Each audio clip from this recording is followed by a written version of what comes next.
2026 சட்டமன்ற தேர்தல் சூடு ஏற்கனவே தொடங்கிடுச்சு. இப்போது சமூக ஊடகங்களில் ஒரு பெரிய கேள்வி ட்ரெண்ட் ஆகுது. தேமுதிக தமிழக வெற்றி கழகம் கூட்டணி வருமா?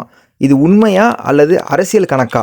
இன்றைக்கி நம்ம இந்த வீடியோவில் முழு பொலிட்டிக்கல் அனாலிசிஸை பற்றி பார்க்க போகிறோம். இந்த வீடியோவை ஸ்கிப் பண்ணாமல் ஃபுல்லாக பாருங்கள்.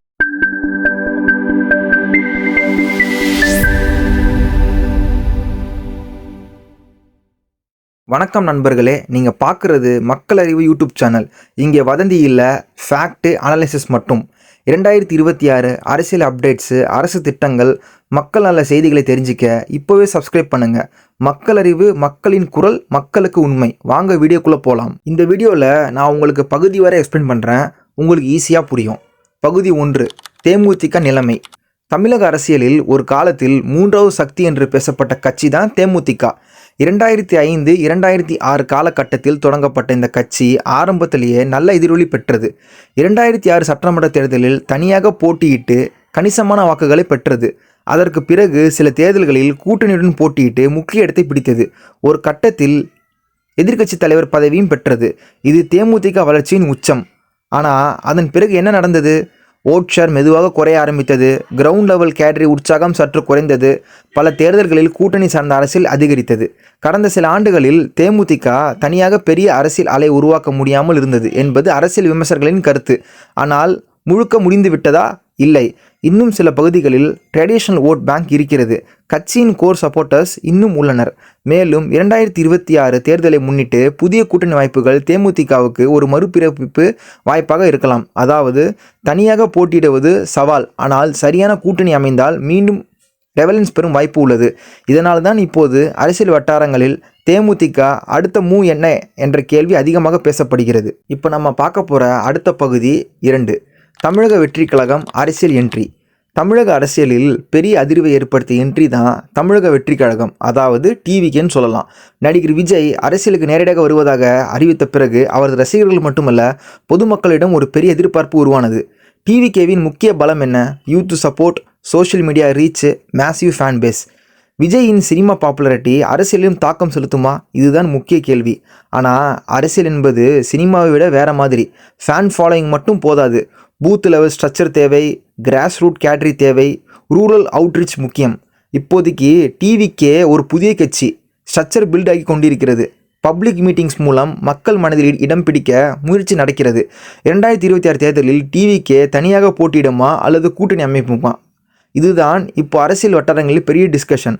ஒரு விஷயம் மட்டும் உறுதி, டிவிகே என்ட்ரி தமிழக அரசியலை ஒரு புதிய ஈக்குவேஷன் உருவாக்கி இருக்கிறது. இப்போ நம்ம பார்க்க போகிற பகுதி நம்பர் 3, தேமுதிக தமிழக வெற்றி கழகம் கூட்டணி வந்தால் என்ன ஆகும்?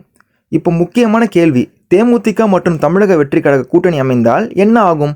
முதலில் பொலிட்டிக்கல் மேத் பார்த்தா தேமுதிகக்கு சில பகுதிகளில் ட்ரெடிஷ்னல் ஓட் பேங்க் இன்னும் இருக்கிறது.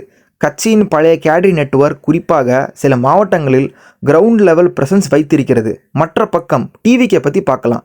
Youth wave, urban appeal, social media reach, இரண்டையும் சேர்த்தால் என்ன கிடைக்கும்? Experience plus energy combo, traditional vote plus first time voter mix, rural plus urban balance.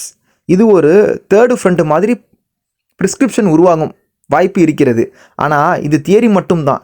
ரியாலிட்டியில் என்ன சவால்கள்? லீடர்ஷிப் பொசிஷன், சிஎம் ஃபேஸ் யார்? சீட் ஷேரிங் ஃபார்முலா எப்படி இருக்கும்? கேட்ரி கோஆர்டினேஷன் ஸ்மூத் ஆகுமா? ஓட் டிரான்ஸ்ஃபரபிலிட்டி நடக்குமா?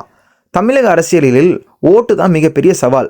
அலைன்ஸ் அனௌன்ஸ்மெண்ட் மட்டும் போதாது, கிரவுண்ட் லெவல் ஒர்க்கர் ஒத்துழைப்பு முக்கியம். மேலும் இந்த கூட்டணி வந்தால் அது பெரிய 2 துருவங்களான திராவிட முன்னேற்ற கழகம், அண்ணா திராவிட முன்னேற்ற கழகம், இவர்களிடமிருந்து ஓட்டு ஸ்பிட் ஆகுமா? அல்பா கான்ஸ்டிடியூஷனில் இருந்து இம்பாக்ட் இருக்கலாம். யூத் ஸ்விங் ஓட் இன்ஃப்ளூயன்ஸ் ஆகலாம். ஆனால் ரூரல் ஸ்ட்ராங் ஓட்ஸ் பிரேக் பண்ணுவது கடினம். மேலும் ஒரு முக்கிய விஷயம், மீடியா நரேட்டிவ். ஒரு புதிய கூட்டணி அனௌன்ஸ்மெண்ட் இட் செல்ஃப் ஒரு பொலிட்டிக்கல் மூமெண்டம் கிரியேட் பண்ணும். இனிஷியல் எக்ஸைட்மெண்ட்டாக இருக்கும், ஆனால் அது எலெக்ஷன் வரை சஸ்டெயின் ஆகுமா என்பது ஸ்ட்ராட்டஜி மீது தான் இருக்கும். இப்போதைக்கு இது ஹைப்போதெட்டிக்கல் டிஸ்கஷன் மட்டுமே, அஃபிஷியல் கன்ஃபர்மேஷன் எதுவும் இல்லை. ஆனால் ஒரு விஷயம் தெளிவு, 2026 தேர்தலில் ஈக்குவேஷன் மாறக்கூடிய சூழ்நிலை உருவாகி இருக்கிறது. பார்க்க போகிற அடுத்த பகுதி நம்பர் 4, திராவிட முன்னேற்ற கழகம், அண்ணா திராவிட முன்னேற்ற கழகம் மீது உள்ள இம்பேக்ட். தமிழக அரசியலில் பல ஆண்டுகளாக 2 பெரிய துருவங்கள், திராவிட முன்னேற்ற கழகம் மற்றும் அண்ணா திராவிட முன்னேற்ற கழகம். இந்த 2 கட்சிகளும் மாநில அரசியலில் மாறி மாறி ஆட்சி செய்துள்ளன. அவர்களின் ஓட் பேங்க் மிகவும் வலுவானது, குறிப்பாக ரூரல் பெல்ட் ஏரியாவில். ஆனால் ஒரு புதிய தேர்ட் ஃப்ரண்ட் அல்லது ஒரு புதிய கூட்டணி உருவானால் என்ன ஆகும்? முதலில் டிஎம்கேக்கு இம்பாக்ட். டிஎம்கே தற்போது ஆட்சியில் இருந்தால் ஆன்டி இன்குபென்சி ஃபேக்டர் ஒரு அளவுக்கு இருக்கும். ஒரு புதிய கூட்டணி, குறிப்பாக யூத் ஓரியன்ட் அப்பீல் இருந்தால் அர்பன் மிடில் கிளாஸ் மற்றும் ஃபர்ஸ்ட் டைம் ஓட்டர்ஸை ஈர்க்கலாம். ஆனால் டிஎம்கேவின் core vote bank, ideological supporters, welfare beneficiaries இவர்களை பிரேக் பண்ணுவது சுலபம் இல்லை. அடுத்து ஏஐஏடிஎம்கே இம்பாக்ட். ஏஐஏடிஎம்கே எதிர்க்கட்சியாக இருக்கும் சூழலில் ஆன்டி டிஎம்கே ஓட் கன்சாலிடேட் ஆகும் வாய்ப்பு இருக்கும். ஆனால் புதிய கூட்டணி வந்தால் அந்த ஆன்டி டிஎம்கே ஓட் ஸ்பிளிட் ஆகும் அபாயம் இருக்கும். இதுதான் மிக முக்கிய பொலிட்டிக்கல் ஈக்குவேஷன். ஓட்டு ஸ்பிளிட் ஆகிறதா அல்லது ஓட்டு டிரான்ஸ்ஃபர் ஸ்மூத் ஆகிறதா? தமிழ்நாடு தேர்தல்களில் 2-3% ஸ்விங்கு கூட ரிசல்ட் மாற்றிவிடும். மேலும் மீடியா நரேட்டிவ் முக்கியம். ஒரு ஸ்ட்ராங் தேர்ட் ஆப்ஷன் வந்தால் பைனரி பொலிட்டிக்ஸ் உடைந்து ட்ரையாங்குலர் கண்டெஸ்ட் உருவாகும். ட்ரையாங்குலர் கண்டெஸ்டில் என்ன நடக்கும்? வின்னிங் மார்ஜின் குறையும், க்ளோஸ் ஃபைட் அதிகரிக்கும், ஸ்மாலர் பார்ட்டிஸ் கிங் மேக்கர் ஆகலாம். ஆனால் கிரவுண்ட் லெவல் ஆர்கனைசேஷன் இல்லாமல் ஜஸ்ட் ஹைப் மட்டும் இருந்தால் அது எலெக்ஷன் வரை நீடிக்காது.